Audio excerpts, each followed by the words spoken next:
Hi, I'm Scott Walcott. And I'm Jeff Chisholm. We're here with the Hooked for Life Fishing radio show and the Kiwanis Walleye World Tip of the Week. This week we're going to talk about snap weights. We've talked about a couple different diving apparatuses, and maybe you're getting tired of those, but spring walleye fishing really is about structure, and those walleye are going to be very related or very tight to the structure, so getting tight down to it or close to it is very important. Jigging stays close to bottom, bottom bouncing, the torpedo divers we talked about, and these snap weights are again another method for adding some depth to a lure. In our other tips, we've talked about torpedo divers, and they're a very aggressive dive curve. With very little line out, they dive very quickly. But what that does is it has a little more drag on a planer board. And if you want to take a shallow diving crankbait, for instance this Rapala scatter wrap right here, and take it, it only dives to 8 feet on its own.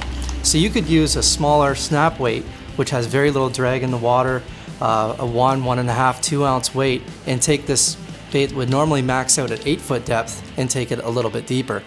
It's a great option for taking both shallow diving crankbaits or even deep diving crankbaits just a little deeper than they originally would go, or even running a crawler harness suspended in the water column.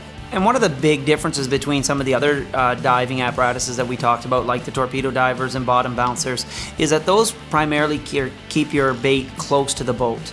With a snap weight, we can add this and get it farther away from the boat. So we had mentioned in the torpedo diver that it was 20 some feet, I think, to get 15 feet down. So you're only 20 feet from the boat and you're 15 feet down. In some applications, that's great. In others, you want to be 15, 20 feet down, but you want to be much farther from the boat. So that's where a snap weight is going to be fantastic. Again, you can adjust the lead. This is actually the same clip that we used with the torpedo diver. So it's very similar application in terms of the way you use it. You can have whatever lead you like. You can put out 25 feet, 50 feet. You can add whatever lead you want. You simply snap this on your line, snap that on the line, and then put out some additional line. And that's just going to increase your dive curve because of the weight.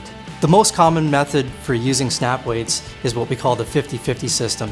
So with that, you take your lure, you put out 50 feet of line, then you take a snap weight, you attach that to the line, and then put out another 50 feet to have that 50-50 system.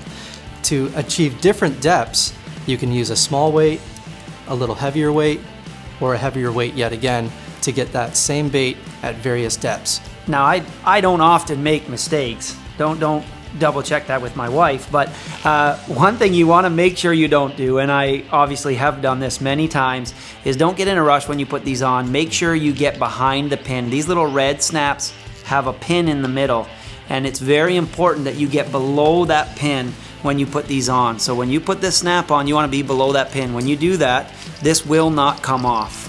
If you miss that pin, it's going to look like it's on, something like this, but that's going to pull right off. And you're going to lose your snap weight, and you're going to be very upset. I can promise you that. I don't know from experience. I'm just presuming.